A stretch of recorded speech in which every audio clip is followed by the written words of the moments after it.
নিয়ে নিয়েছি নান, মটর পনির, আর রয়েছে সঙ্গে রয়েছে সালাদ, রয়েছে শসা, রয়েছে কাঁচা লঙ্কা। ব্যাস ব্যাস ব্যাস। আমরা অবশ্য বাড়ি থেকে খাবার একটুখানি প্যাক করে নিয়ে এসেছি, আলু ভাজি এবং ভাত সঙ্গে নিয়ে এসেছি, কারণ এই বাইরের খাবার খেয়ে না খুব বেশি একটা ভালো লাগে না।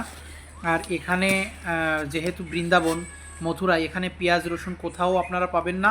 আর বৃন্দাবনের কোথাও আপনারা কোনো খাবারও পেঁয়াজ রসুন পাবেন না, এবং এরা নিজেরাও পেঁয়াজ রসুন কোনো কিছুতে ইউজ করে না, কাঁচা সালাদেও পাবেন না।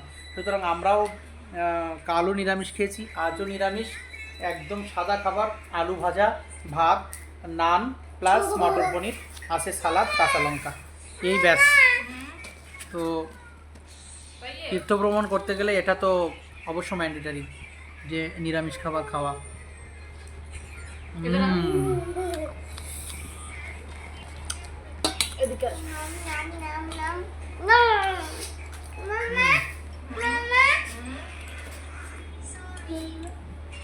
খুব ভালো বানিয়েছে এরা, মটর পনিরের টেস্টটা খুব সুন্দর করেছে,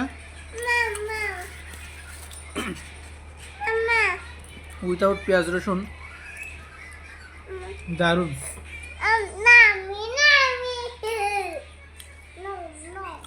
আমার ভিডিওগুলো ভালো লাগলে অবশ্যই একটু লাইক করবেন, আর আমার চ্যানেলটাকে প্লিজ একটু ভালোবাসা দেবেন, সাবস্ক্রাইব করবেন আমার চ্যানেলটাকে।